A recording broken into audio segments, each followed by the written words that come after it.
Welcome back to the channel. Thanks for tuning in. This is, of course, Ron Johnson. Today we're going to talk about discus fish, and we have all heard rumors.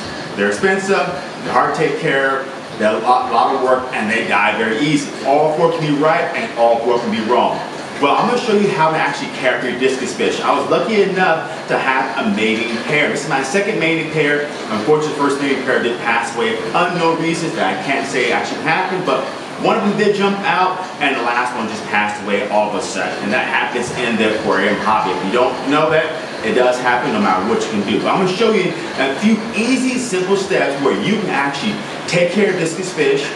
Don't have to be too expensive. Obviously, getting them can be expensive, but how to take care of discus fish from the aquarium size to filtration, to the heating, and obviously how to test for those. So let's get started. So let's talk about aquarium size. Now, one you see behind me is a 20-gallon tank that you can get at any pet aquarium, PetSmart, or at house, and I'm bringing you pair. The reason why this tank is 20 gallons is because I want a smaller tank so that we can see the babies can find them. But most often, a 40-gallon tank will actually work.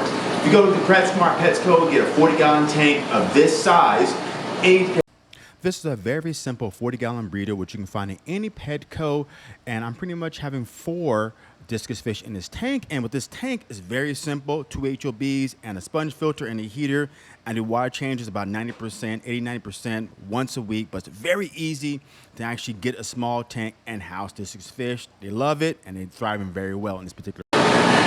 Now let's talk about maintenance. On my 20-gallon tank here, my discus breeding pair, I change the water every other day. So I'm going to change this water every other day to make sure it stays pristine. So I'm only running a sponge filter and their breeding pair. So obviously keeping a high pH, keeping the water clean will actually allow them to produce eggs. They have produced about 2 to 5 batches of eggs so far. Unfortunately, none of them survived so far, but I think they're still trying to figure it out. But if you're not into breeding, you don't need to change the water every other day or every day. Now, if you're not into breeding, like I showed you my 40-gallon tank, which has no breeding pair in there, I change the water once a week. I change 70 to 80% of the water itself. I vacuum all the poop out in the water, which you have to do to make sure it stays clean and pristine, and to make sure you have the quality of fish care up, right? Remember, discus fish can be very sensitive to water quality, so maintaining the poop, cleaning it up, will actually help maintain the fish tank itself. Now let's talk about temps. So I got one heater here in my 20-gallon tank, and that's my breeding pair of discus. And I'm actually running a sponge filter on this, but I'll explain later what other filters you can do. But temps, let's talk about temps. I typically take my aquarium in this one about 85 degrees, which I already got this preset for 85 to 86, and obviously that measures the temperature. And this is actually how big the tank looks. It got enough room for actually a breeding pair of discus. Let's talk about filtration. And 20-gallon tank behind me, I'm running a sponge filter. They're really good for biological filtration in the tank itself. They're really good because a lot of aquarium stores use them and they actually work. So that's why I use one on my tank behind me.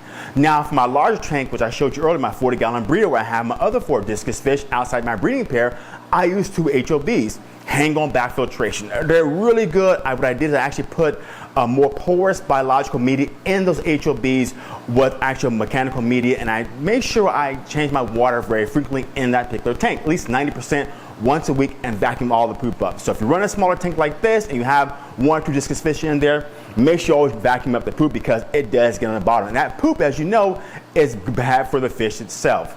So if you're going to actually spend a little bit of money, you can actually go to a canister filter. Canister filters are great. I run them in a lot of my aquariums down here in my fish room, and they're good because they keep the water moving and they keep the water filtration. So you can start with a 20-gallon tank, which I'm using here, a 40-gallon breeder, or you can go to 55, 60-gallon, 75-gallon, even bigger than that if you want to, depending upon how much fish you actually have in that tank. Because of this, I only use sponge filter because if they breed, which I had before, I want to get them sucked into the filtration, and that's why I use it on here, and it worked really well. I just make sure when this tank, I do my water changes very frequently.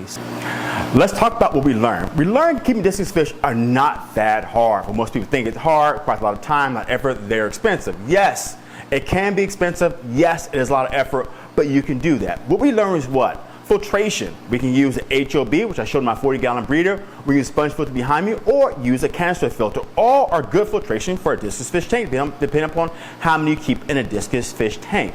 We also learned that heat, they like it very warm, so make sure you have adequate filtrations or adequate heating into the tank, so that way make sure they stay at 85 to 86 degrees in that tank. Third we learned is water changes. You gotta mostly do water changes very frequently. In this tank behind me, I water change at least every other day because they're a breeding pair and a lot of poop. Fourth, we learned you gotta vacuum the poop in the bottom of the tank. If you don't vacuum the poop, it definitely is harmful for the fish itself. So owning discus fish is a rewarding and fun experience. You can do it, and it doesn't have to cost too much. You can start with a small 20-gallon tank with one discus fish, and maybe if you want to buy more, upgrade to a 40-gallon tank. But it can be very expensive actually to keep them in house if you want to put in the time and the effort. So thanks for listening. Don't forget to subscribe and comment below, because I look forward to hearing your comments. Thanks for tuning in.